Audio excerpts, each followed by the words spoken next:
अब यूरोप में राष्ट्रवाद का उदय, इस चैप्टर का अंतिम वीडियो हम डालने वाले हैं और इसमें संक्षिप्त भाषा में हम लोग लास्ट पॉइंट को समझेंगे। बहुत कुछ इसमें ज्यादा नहीं है। राष्ट्रवाद और साम्राज्यवाद, यानी राष्ट्रवाद की विचारधारा क्या थी और साम्राज्यवाद की विचारधारा क्या थी। पहले जो राष्ट्रवाद एक अपने देश को एकजुटता में लाने के लिए किया जा रहा था, अब वो राष्ट्रवाद क्या हो गया था, साम्राज्यवाद में बदल गया था। अब लोग अपने अपने फायदे के लिए राष्ट्रवाद का सहारा लेने लगे थे। सभी देश अब मात्र और मात्र एकीकरण की व्यवस्था को छोड़ करके सिर्फ और सिर्फ अपने जितने भी प्रांत, जितना भी बड़ा प्रांत था, केवल अपने प्रांत के फायदे के लिए उसको यूज में ला रहे थे। इसमें हम देखेंगे पहला बिंदु है 19वीं सदी के अंत तक राष्ट्रवाद का स्वरूप बदल गया। पहले राष्ट्रवाद का स्वरूप आपने शुरुआत के वीडियो में पढ़ा होगा। राष्ट्रवाद का स्वरूप कैसा था? आदर्शवादी था, उदारवादी था, जनतांत्रिक था, जिसमें कई वर्गों के लोग, चाहे वो मध्यम वर्ग रहे हों, चाहे श्रमिक वर्ग रहे हों, सब लोग मिल करके क्रांति करते थे और राष्ट्रवाद का प्रचार प्रसार करते थे। लेकिन अब राष्ट्रवाद की जो विचारधारा थी, राष्ट्रवाद की जो परिभाषा थी, वो पूरी तरह से बदल चुकी थी। अब क्योंकि धीरे धीरे पूरा समाज विकास की ओर बढ़ रहा था और आप ये जानते हैं कि जब कोई भी समाज विकसित होता जाता है तो वो अपने संस्कारों से धीरे धीरे दूर होता चला जाता है। सेम वही प्रक्रिया यूरोपीय राष्ट्रों के मध्य हो रही थी। अब राष्ट्रवाद संकीर्ण सिद्धांत बन गया था। संकीर्ण मतलब सीमित। पहले क्या था राष्ट्रवाद? इस देश को भी अपने में मिला लो, इस देश को भी अपने में मिला लो, सभी देशों को एक करके एक संयुक्त राष्ट्र बनता था, यानी बड़ा राष्ट्र बनता था। लेकिन अब एक संकीर्ण सिद्धांत हो गया था कि हमारा देश जितना है उसी में हमको सिमट के रह जाना है। अन्य देशों के बारे में या अन्य देशों की पब्लिक के बारे में, प्रजा के बारे में हमको उस पर कोई विचार विमर्श नहीं करना है। सभी देशों के लोग एक दूसरे के विरोधी हो गए थे। अब एक कट्टरता की भावना चली जा रही थी। राष्ट्रवाद कहीं गुम हो गया था।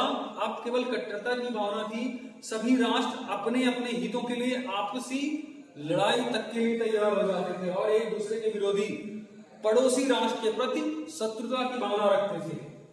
अगला है बाल्कन क्षेत्र के कारण तनाव। एक बाल्कन क्षेत्र था काला सागर और एड्रियाटिक सागर के आसपास, जो संसाधनों के हिसाब से बहुत ही समृद्ध था।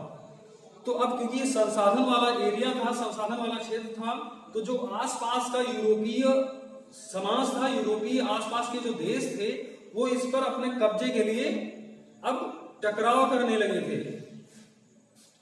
अब ये भी देख लेना है कि बाल्कन क्षेत्र, बाल्कन जो काला सागर और एड्रियाटिक सागर के आसपास का इलाका था, इस बाल्कन क्षेत्र में कई सारे देश आते थे।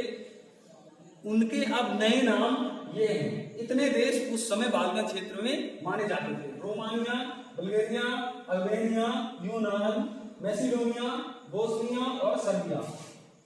इतने देश बाल्कन क्षेत्र के अंतर्गत आते थे। तो क्या हुआ? बाल्कन क्षेत्र के लोगों को स्लाव कहते थे।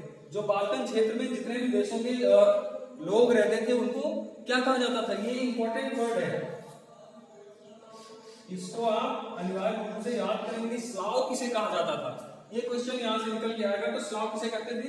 बाल्कन क्षेत्र में रहने वाले लोगों को हम स्लाव कहते थे। तो जाहिर सी बात है, स्पेशली नाम के द्वारा पूरे बाल्कन क्षेत्र के लोगों को संबोधित किया जाता था। बाल्कन क्षेत्र के आधे हिस्से में ऑटोमन साम्राज्य था। जैसा कि आप जानते हैं, बाल्कन क्षेत्र कई देशों को मिला करके विशाल साम्राज्य था, विशाल क्षेत्रफल था। तो वहां पर क्या हुआ कि उसके आधे हिस्से में तो ऑटोमन साम्राज्य शासन कर रहा था। लेकिन 19वीं सदी के अंत में हमने यहाँ पढ़ा भी है कि राष्ट्रवाद का स्वरूप धीरे धीरे बदल रहा था। लोगों की मानसिकता संकीर्ण होती चली जा रही थी। उसी के अंतर्गत ऑटोमन साम्राज्य धीरे धीरे कमजोर हो रहा था। लोगों में कट्टरता की भावना आ रही थी, स्वार्थ की भावना घर कर रही थी और उसी के तहत आपसी विवाद जन्म ले रहे थे, नए नए विवाद जन्म ले रहे थे। बाल्कन क्षेत्र में यूरोपीय शक्तियों के बीच टकराव।